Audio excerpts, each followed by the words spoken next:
Metro Last Light, highly anticipated sequel to the very well-known Metro 2033 that stunned gamers globally and still keep them occupied for a couple years already. Game is developed by 4A Games and published by Deep Silver. We're currently passing generation where remaining survival horror franchises doesn't bring thrill and atmosphere as they used to, but with Metro Last Light you will feel surreal, desperate and very claustrophobic fight for your own survival. It is the year 2034. A whole year later, you will find yourself as Artyom, one again in ruins of post-apocalyptic Moscow, his born city. Things have evolved since the first game. The nuclear winter is passing, the sun has reappeared, and the ice has melted. However, the environment has remained hostile as the outside air is unbreathable and Moscow is populated by mutants. They are still stalking catacombs beneath surface, flying demons are still watching and searching for their food out there above the ground. The biggest difference is that rather than stand united, the station cities of the Metro are locked in a struggle for the ultimate power, a doomsday device from the military vaults of D6. Civil war is getting closer every minute and looking forward to wipe out whole humanity from the face of the earth. Forever. Metro Last Light assumes Artyom undertook the Ranger ending. By entering in-game, there is a cutscene which will tickle your imagination and thoughts about biggest threat from last year. The Dark Ones, which came from Guardian's direction, the Dark Ones bigger than full head over tallest man, nightmare creatures, monsters born to destroy us. Unnaturally evil and incredibly strong. That's all a lie. Truth is even scarier. Game starts with waking up by Ken, well-known character from first game, very unusual man searching for answers, buried in the rubble. He is there with news that he was near ruins of the Dark One's hive, with conviction that he noticed one of them, still alive. He is probably one of you, if not even the only believer that Dark Ones need to live and that their fate can't be judged by man. Artyom is a ranger now and he reports to Miller. Together with Ken they will try to pursue him to allow that mission. After meeting, Ken is getting imprisoned and Miller is giving tasks to Artyom and Anna, his best sniper, to go find and eliminate the last survivor of Dark Ones. Come along, Rabbit. In intensive run, Dark One, even though seems like that he is still a child, is entering Artyom's mind and he finds out that he is the one which destroyed whole Dark Race. He is being afraid and he is escaping for now while Artyom is getting imprisoned by enemies, Reich. Dark One will be missing for some time, but connection between him and Artyom will grow more and more later through the game. Pavel, another prisoner, is helping Artyom to escape, but things aren't good as it seems that they are. Surprisingly or not, the trial will happen sometime through the story. As we mentioned Reich, they will play a bigger role in Metro Last Light. General Korbut, Vitlesnitsky, who was one of the Spartan Rangers in command of Leonid, will try to start civil war and capture D6, which will make story more complicated and even more intensive. Developers did improve some segments of the game which makes this title more intensive and more realistic in probably every aspect.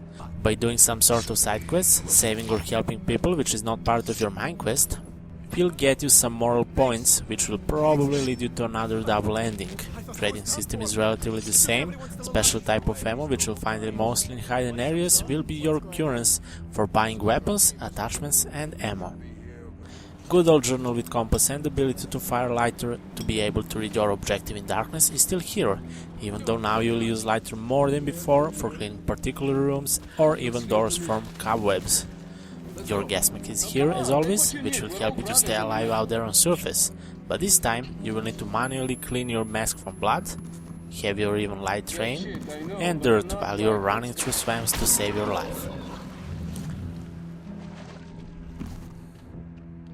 Filter mechanism is still the same, but now Artyom has digital timer on his left hand which is always visible and shows you how many minutes you have until you need to switch new filter. Every filter gives you 5 minutes of life on surface, and by collecting every new filter you will see information about how many minutes you have with all filters into your inventory. Basically, search for filters is not that intensive or difficult as it was in Metro 2033 sometimes. Glass on gas mask will be destroyed as long as you take some serious damage, so make sure to loot dead bodies, since they are most common place to find new gas masks. When we come to shooting, there are a couple new weapons as well. You will meet with Kalash, a revolver, mounted machine gun, doublet, ticker, bastard, VSV, knife, grenades, single shot pistol, fully auto shotgun, which is not heavy auto shotgun, minigun, bolt action and grenade launcher. Crosshair and feeling while you're shooting seems like improved a lot, especially if you're using assault rifles. Attachments are also still there: scopes, bayonets, suppressors, laser sights, extended barrels, rifle stocks and red dot sights will help you in adventure and your survival. There are also some new mutants out there. You will encounter, as they call them, shrimps. They are quick and they live in water, mostly in swamps. With their toxin, they will be annoying sometimes. Also some sort of scorpions, which are afraid of light, so having a fully pumped flashlight will be handy, but with only one weak spot, their belly. Also you will fight with some sort of bosses, as it's Big Mama or this particular plant creature.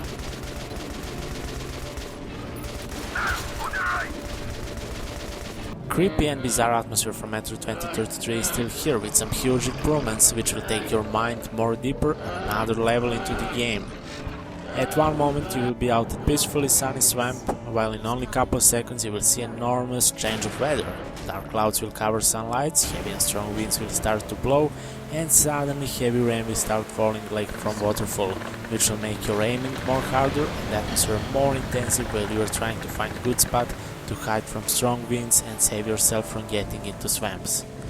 If you were afraid in first game, you will definitely keep same feeling again in this one. Loud footsteps behind walls, high-pitched screams from mutants and incredibly intensive music at some points will definitely shake your bones.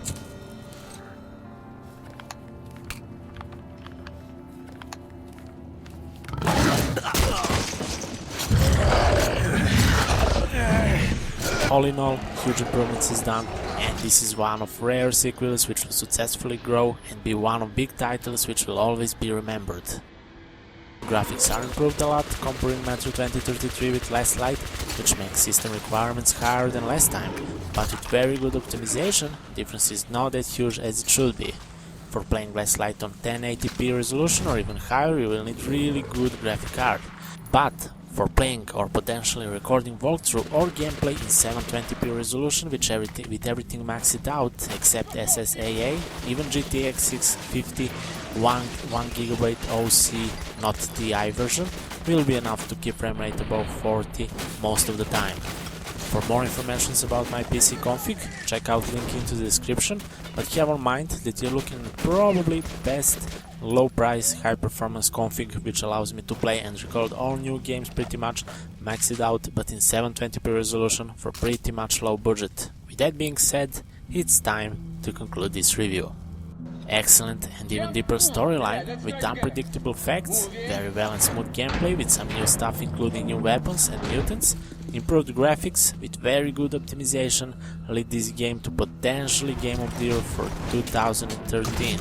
It's still early to talk about that, with a couple of very good already released titles, but this game can't and simply can't disappoint any Metro 2033 fan or even regular player.